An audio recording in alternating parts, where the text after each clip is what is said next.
Good morning, good morning, good morning to my Facebook family and to my new YouTube family. So I will be looking at my phone and also my computer. I'm trying to do a two-in-one so we can get the information out to my Facebook family and also my new YouTube subscriber to the new Austin Insurance Agency TV, where we're going to be providing important information. So if you haven't subscribed to my channel, which is Austin Insurance Agency TV, make sure you click on the link that's on my page and hit subscribe to this channel, because a lot of the information will be on YouTube. We're switching some things around for 2019. We're going a different route, a different platform.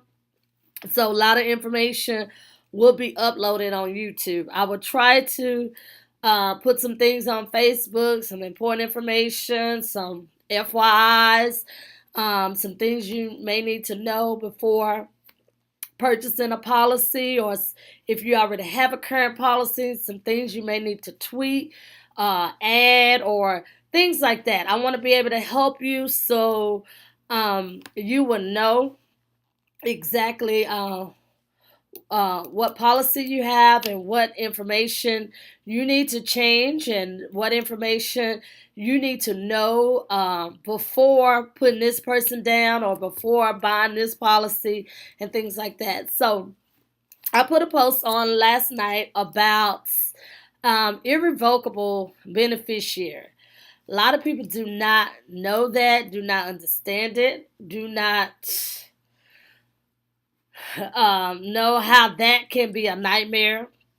I talked to some agents that don't even know the rules and regulations, and this is for the state of Texas. I'm not for sure for other states, but this is most definitely for the state of Texas. It doesn't matter what company you're with, what insurance, whether it's a term, a whole life, or whether you're with ABC or XYZ company. This is a rule that is regulated by Texas Department of Insurance. So this is not something Austin Insurance Agency rule, or this is just this company rule. This is something which is a rule by the Texas Department of Insurance. So my post was about listing your spouse as your beneficiary. You know, the pros and the cons. Listing your spouse as the beneficiary on your life insurance policy. I don't ever recommend someone to, hey, go ahead and put your spouse down, or don't put your spouse down, because I don't know your situation. I don't know how you all operate at home, or I don't know. I don't know what's going on. So I always tell people, give them the information, give them the pros and cons, listing their spouse, letting them know what you can and cannot do when you list your spouse as the beneficiary. In the state of Texas, a life insurance policy is community property. So if you have a life insurance policy during your marriage, that's considered community property, just same as having a house and all that within your marriage. So some people who have went through the divorce, they had to keep their spouse on the life insurance policy as the beneficiary. The judge ordered them to do that. If they have small children, because they are the provider for the kids. So if something was to happen to the non-custodial parent, they want to make sure that those kids are still taken care of after the time of death. So some judges will order that. That will be in the divorce decree when they order that to continue to keep the spouse as the beneficiary on the life insurance policy. So since that policy was done during the marriage. So, but you can talk to attorney about that when that happens and when it's not, when it doesn't apply to you. So I get the calls, and it's a very hard situation, and uh, when a spouse may call and say, "Hey, we're going through a divorce. I need to take my husband off, or I need to take my wife off. I want to put this person on," and you have to remind them or tell them, "Hey, you cannot take your spouse off this life insurance policy unless he or she signs this form stating that she's approving for you to take her off this, for you to take her off as the beneficiary." And you and I both know that is not going to happen in the real world. You already know that, it's already an ugly situation. You all are mad at each other, and 9 times out of 10, she's not going to approve for you to take her off that life insurance policy, or, he's not going to approve you to take him off the life insurance policy. So it becomes a mess. It becomes, is the husband is thinking you're taking the wife's side, and it's just a mess, So I always try to tell my clients, ahead of time. I don't know your situation. We don't know. Tomorrow's not promised. We just don't know. You can have the greatest marriage and you be divorced the next day.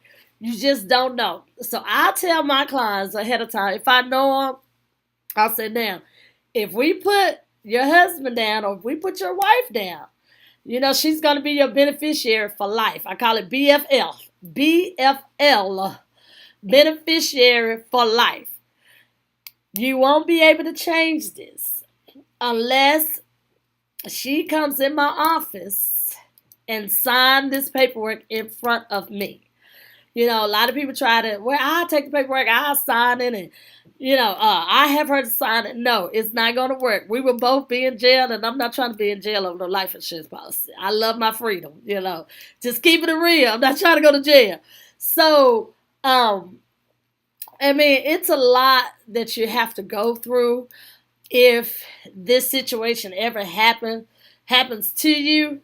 So, I just want to give everyone a heads up before it gets sour.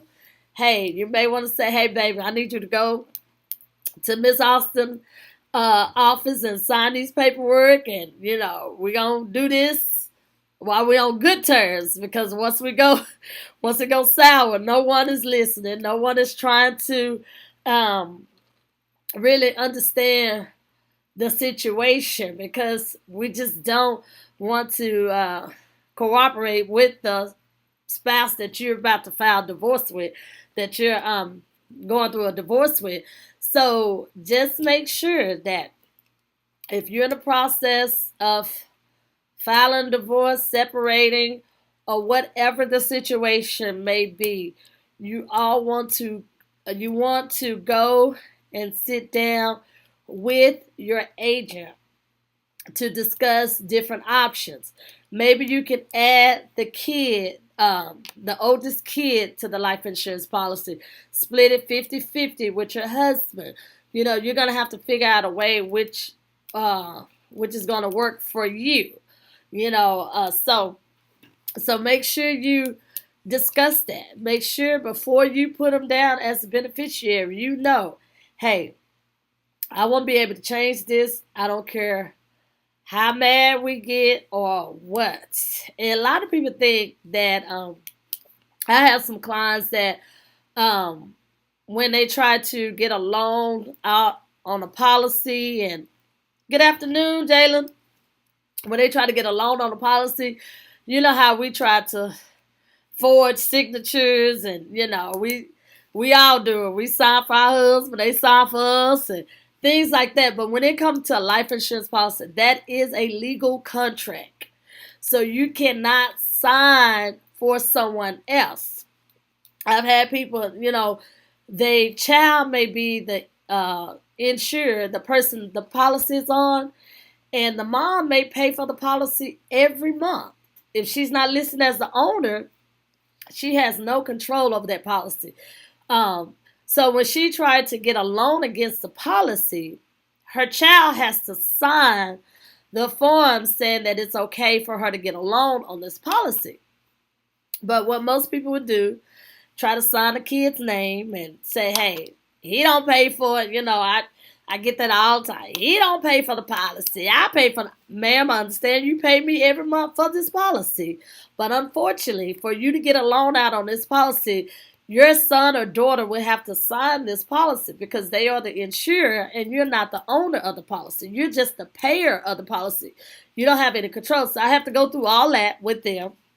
And then some will try to sign it anyway, and then the insurance company will look at the signature and say, hey, this is not the same signature that was on the application. So they get mad because they have to send in all these additional documents. So that's just a sidebar. Never sign anyone's name on a life insurance policy. I get the calls all the time. People get mad at me, but like I tell them, I can't do jail time. I don't like to be, I don't want to go to jail. I need my freedom. I'm afraid of jail, okay? So they call me and say, hey, I want to get this policy on so-and-so, my baby daddy, my baby mama, my uncle, my auntie, my mama, my daddy. But I want to go ahead and sign for it. No, you cannot sign for it. I know a lot of us are used to agents back in the day getting the policy out on everybody and one person signed for everybody. It's not like that anymore because of time has changed. People are putting life insurance policy on people and killing them the next day. So they are real strict on the person that you're taking out the policy on, that person is signing the application.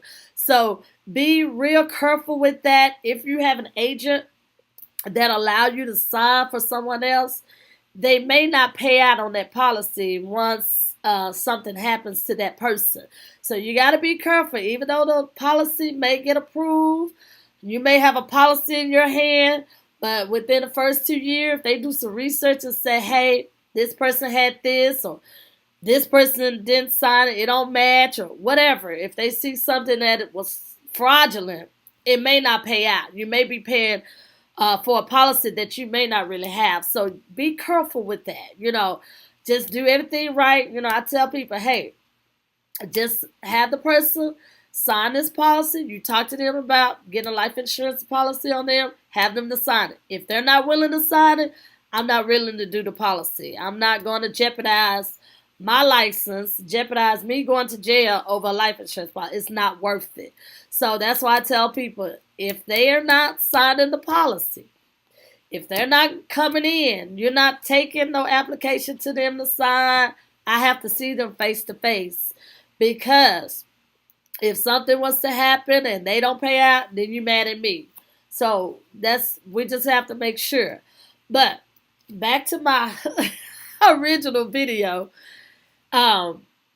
So just remember that when you are filling out your life insurance policy, I tell people, make sure that you put someone that is going to do the right thing. If, people that's raggedy while you're living, don't put them down as your beneficiary because your kids won't see nothing. You'll be put in a box. You'll have the cheapest funeral ever. So don't put that person down that going to hit I-45 and not tell your family members that they have a policy, that they're holding a policy. I've seen people will have a policy on someone and won't tell the family nothing. But hey, they don't have to discuss that with you. We don't have to say, okay, are you going to use this for the funeral? Or are you going to use this for this? Or do we need to send this? Hey, however you want the check. If you want the check sent directly to you, not assigned to a funeral home, we can do that. We don't question. We don't ask no question. If they want to cremate you and keep the rest of the money, whatever they want to do, it's up to them. I mean, they can do it because we just cut the check. Hey, you leave them $50,000 and you have a $2,000 funeral. That's ain't nothing we can do. Some people, I know so and so got a policy. They ain't this and they ain't telling me how much it. They don't have to tell you. The beneficiary don't have to tell you.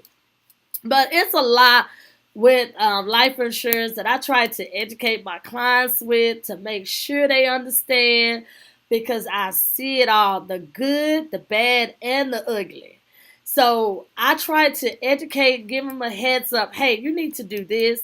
You need to make sure your beneficiary has a copy of your policy, knows the policy number, knows who to contact when something happens. Some people don't, like I said, I put on my post. Some people don't have a policy number. They don't know who to contact. They don't know who the beneficiary is. I mean, it's difficult, and then you have to tell them, unfortunately, you're going to have to look in that house and try to find something with their information. I had people to call me. I had one lady to call me that her dad has life insurance with me, but her mom doesn't have life insurance with me. So she just seen my card and say, hey, I don't know who has life insurance. I don't know where my mama's life insurance policy. The dad really couldn't help her. He's elderly.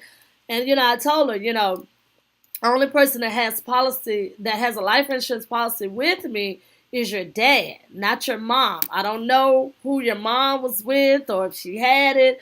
So, I mean, it's just kind of difficult. They're trying to figure out all of this. They calling every card that they have and looking for policy. That is not the way you want to leave your family, looking for a policy. Y'all don't really understand when I say this. You need to have everything in place. Let someone know, hey, go to the file cabinet on the top shelf, open it up. Here's my policy. You call Shamega. She'll handle it from the rest. Because we get people call us and say, hey, I know this person has a life insurance policy. How much? We have to tell them how much, what to do.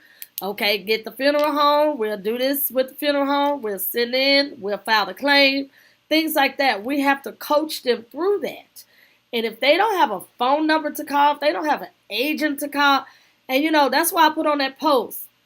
I wouldn't want my family to have to call an 800 number, getting 10 different operators to try to figure out, and the time is clicking, trying to figure out what's the policy number, who the beneficiary, because they're not going to provide that information to you. You can call 1-800 and say, hey, I'm calling to file a claim for such and such, such, such. Am I the beneficiary? They may tell you no, but they're not going to tell you who is the beneficiary if you're not the beneficiary. So you're trying to figure out, did so-and-so put so-and-so down as the beneficiary? Did so-and-so put this person down? So you're playing the guesswork. But if you already have it in place, here's my life insurance policy. Here's the copy. Here's my insurance agent number. Here's her card. I always tell people, with your policy, even though your policy has my number, information, our home office number, always put it on the refrigerator. Put one on the refrigerator. Put one with the policy. So they will know who to call if something was to happen to you. They don't have to know what paperwork to fill out. They don't have to know all that. We're going to coach them through that. So you want to make sure that you have that in place, because I mean, it's a nightmare when you're trying to figure out all this stuff. You're trying to figure out, oh, I hope they paid the policy. I hope this, I hope that. And you got to really get into their business. Hey, do you have a policy? Are you paying your policy? How much is it? I need to know this. A lot of people are private, especially the elderly people. They're very private when it comes to their financial stuff or insurance and things like that. They're very private. And I have to tell them, Miss So-and-so, you need to let your daughter know. You need to let your son know what you have, the policy. You need to get them a copy. We send out copies at no charge. You can get a copy of your policy. If you want 10 copies, for everyone to have a copy, you can get 10 copies. One for your safe, one for this child, one for that child. That way, everyone will know exactly how much your policy is, so they won't go to funeral home trying to get you a $50,000 uh, $50,000 funeral, knowing you only have 10,000. Then the family have to come up with the rest. It's just too much. You need to know exactly how much. They need to know how much you got and how much they're working with. Not guessing and saying, "Hey, we thought she had this amount. Well, unfortunately, she only has this amount," or whatever. Or unfortunately, she didn't keep up with the policy, so the policy has lapsed and things like that. So you just got to make sure that um, you just keep up with that stuff. If you have any question, like I said, I want to educate you about the life insurance and different insurance. That way you won't have to go through what people have already went through. You'll be already prepared. So this is why I have started my YouTube channel to reach out to more people where they can understand exactly what to look for, making decision when putting your spouse down as a beneficiary, knowing that if you put your spouse down as a beneficiary, you will not be able to change it unless they sign off on it in front of your agent to make the changes, to agree to the changes that you're going to make. But if you put like a child or a mother or dad or uncle, aunt, you can change that anytime without them signing it. But it just with a spouse, that's the only thing. With the spouse, they have to sign it for you to agree, for you for them to process. They have to sign it. You have to sign it, and then we can process. But until they sign it, we cannot process that. For them to be removed. So they will get the proceeds for your from your life insurance policy, whether you all are divorced or been divorced for 10 to 15 years or whatever. You've been separated for 20 years. They will still be listed as a beneficiary. You won't be able to change it. So, but you also can check if you have filed for divorce. I had a young lady reach out to me last night and states that her information, she was removed from the beneficiary and she never signed, and I told her what to do. So you may want to check if you have been through a divorce. You may want to check to make sure that your name is not removed from the life insurance policy as the beneficiary. And if the divorce decree states that he has to keep you or you have to keep him as your beneficiary, you want to check and make sure that it's still done, that he's still paying it or she's still paying the policy or whatever. So you want to make sure that you can check to make sure that the policy is still active, because they can cancel the policy.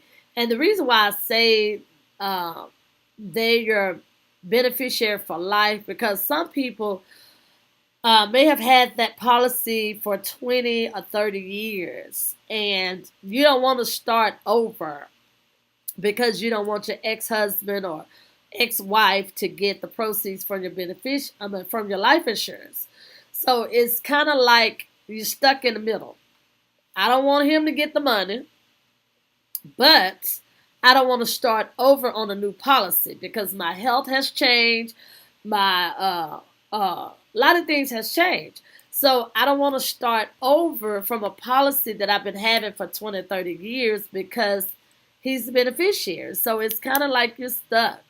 Like, so you just have to just make sure that you come to agreement before the divorce is final or before the word divorce comes up. You want to make sure that you take care of that ahead of time.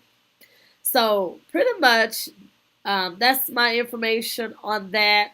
If you have any questions, I know a lot of people didn't know or haven't heard of that your spouse will be the beneficiary for life. I had one client to remove his wife, but they weren't, divorce situation. It was just that the wife is sickly, so he wanted his sister to be the beneficiary, and that was no problem. It wasn't that he was trying to put the new wife or the new girlfriend, the mistress as the life insurance, as the beneficiary. It wasn't that situation, but I did have a situation where the spouse wanted it removed, and it didn't happen. Unfortunately, it didn't happen because he wasn't trying to hear me or her. So, so I'm always stuck in the middle. I become a marriage counselor. I got to be neutral. I got to be, how they think. Guys think you're on the woman's side, and you trying to go against them. So I have to stay neutral and try to come to agreement and say, hey, we need to do this, we need to do that. But most of the time, it will not work. I try. But, that's just something you have to think about. We just don't know. We don't know what a person would do once we, leave this earth. I tell people all the time, especially when you have step kids, grown kids, you need to split that policy up. You don't want to depend on your new husband. Try to, give his step kids some money or his grown kids, because it becomes ugly. Death brings out the worst in people, and with money involved, it really brings out the worst in people. It can be $2. I get clients to say, well, I really ain't got that much for them to fight over. Ma'am, if you got $2, they're going to fight over. They want $1 of the $2, not 50 cents. They want $1 of the $2. So you got to make sure that you split it up. If you want 10 people as your beneficiary, we can list 10 people, and each person going to get 10%. If you want where your child don't even have to deal with the stepdad or the stepmom, split it up. Do 50-50. Hey, do 50-50. Hopefully one of you all will pay for my funeral. If not, whatever. I won't be here no way. So you have to make sure that you discuss that and you really think about your beneficiary. I make that the last part of our consultation when I'm sitting down with a family. I go over what a beneficiary is. What's the role of a beneficiary? What you need to make sure that your beneficiary is a person that you trust, that a person that's going to make sure your kids are taken care of. If something was to happen to you and your husband, you need to make sure this. You need to make sure that. So you want to make sure that this beneficiary fits the qualification of being a beneficiary, because not everyone could be a beneficiary. I be telling folks, don't put your drug addict uncle, your drug addict cousin, don't put them on there as no beneficiary. I just keep it real. We all know, we all got that uncle or cousin that you can't give them $1. They gonna run down I-45 and you won't see them no more. So you can't put them as your beneficiary. I know that's your favorite uncle. I know that's your favorite aunt. But if they raggedy, they raggedy, don't put them down as your beneficiary, because they're going to be raggedy at the funeral. They're not going to share the money. They're not going to even let the family members know that they even have a policy, And because trust me, I've heard so many people tell me, girl, I had a policy on my uncle, didn't nobody know. I got that 10,000. I'm like, what? I'm just be like, so don't nothing surprise me no more. I've seen it all. So, my 13 years of being in the insurance business and being around insurance all my life. So I've seen it all. And I just, try to help someone to let them know you don't want to go through that. So make sure you have this. Make sure you have that in line make sure before you write this down that you want your husband as your beneficiary. Before you write this down that you want your wife as the beneficiary. We're not going to be able to change it. This will be permanent. We will not be able to change it because I don't know not one wife, not one husband that is going to agree to get to for you to take their name off as a beneficiary. You know, it's so funny when once I look at once we get to that beneficiary part and the husband look at the wife and the wife look at the husband like, you better put my name down, you know. So so I mean you just have to make sure, you know, we already know. We ain't who your beneficiary. I'm gonna be your beneficiary. I better be on everything you got. But I mean, you know, that's, you know, even though we laugh about it, but it's very important because you don't want to have to call me and say, you know what, we're filing divorce, we're going through a divorce, I need to take so and so off, and I have to give you the bad news. Unfortunately, I cannot take her off until she comes in my office or I go to her home and sign these paperwork. You know, and then some will call and say, hey, I need to do a change of address. Unfortunately, you cannot do a change of address because you're not the owner. It's difficult when you have to go through that. People don't realize that, you know, we know through a divorce, you're thinking about the house, the car, the kids, everything else. But you have to think about the life insurance policy. That is a very important piece when you're talking about filing for a divorce. You have to make sure all the changes are done. You got to, you know, any name changes, you have to change that on your life insurance policy. You have to submit your divorce decree to get that changed and things like that. So, alrighty, guys. If you have any question, like I said, feel free to call me at 214-772-3495. If I don't answer, you can always text me. Send me an email with your question. People inbox me on Facebook all the time with questions, and you know, I try to help them, you know, with their questions, and I always say this video may not be helpful to you, but it may be helpful to someone. So share my video. Don't forget to subscribe to my channel to get additional information, to get more information about insurance that you may or may not know. So that's what I'm going to do, is provide the information so you will know. You will know before you sign up for their life insurance policy, before you go online to get a life insurance policy or call the TV to get a life insurance policy. You know, you got to make sure, and I tell people, do not purchase any type of insurance without having an agent that you can call up on, whether it's life insurance, whether it's your homeowner's insurance, your health insurance, what else? A whole lot of stuff. You know, anytime you purchase insurance, insurance is so much, and it's a lot of information you need to know. You may not get it all at that one time, so it's a lot of information you need to know, and you need to be able to call someone. You know, I have my Medicare clients, bless their heart, they will call me 3 or 4 times in one day with a different question. And I'm like, if you didn't have me as an agent, you would be so frustrated. You would have gotten 10 different answers. So there's a benefit when you have an agent. You can call them on a cell phone. I had 2 clients that called me yesterday. They don't care it's Martin Luther King. They gonna call me and ask me questions. They need help. So it's good. You never have to worry about, oh, they closed today, it's a holiday, the 800 number. Or if you call an 800 number, oh, please hold, the wait is 30 minutes. You know, I hate calling 800 number. I wish I could get an agent for everything I purchase, you know, from the light bill, the water bill, the cable bill. I need an agent for everything, you know.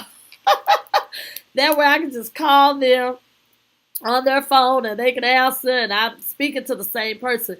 Because that's what I do. When I call an 800 number, I hate speaking to different people. I ask them, do you have a direct extension? Because if I call back, I don't want to speak to nobody else, So that's, that'll be another video, the pros and cons of having an agent. There's no cons, but the benefits of having an agent. There's a different level of service that you get by having an agent. Compared to just having an 800 number, you're not attached to the agent. So you're really speaking to an operator, even though they may be licensed, but you're not speaking to someone that has that your policy is attached to. But that'll be a different video. We'll talk about that, about how you need to have an agent when purchasing an insurance policy. It doesn't cost you more. Like I tell my Medicare clients, I can set you up on Medicare, or you can call the 800 number for United Healthcare and get set up. Which way is better? It's no cost either way. So would you rather have me as an agent that you can call anytime on my cell phone, or you rather have just the 800 number? Because you're not going to have an agent if you sign up on the 800 number. You have to call that 800 number every time you have a question. So you have to wait every 30 minutes every time you call. So so you pick which way you want to go. So, but that's my spiel for today. I'm going to get off of here, finish up some work. And don't forget, reminder, subscribe to my YouTube channel, which is Austin Insurance Agency TV. All righty, guys. Talk to you all later. Bye-bye.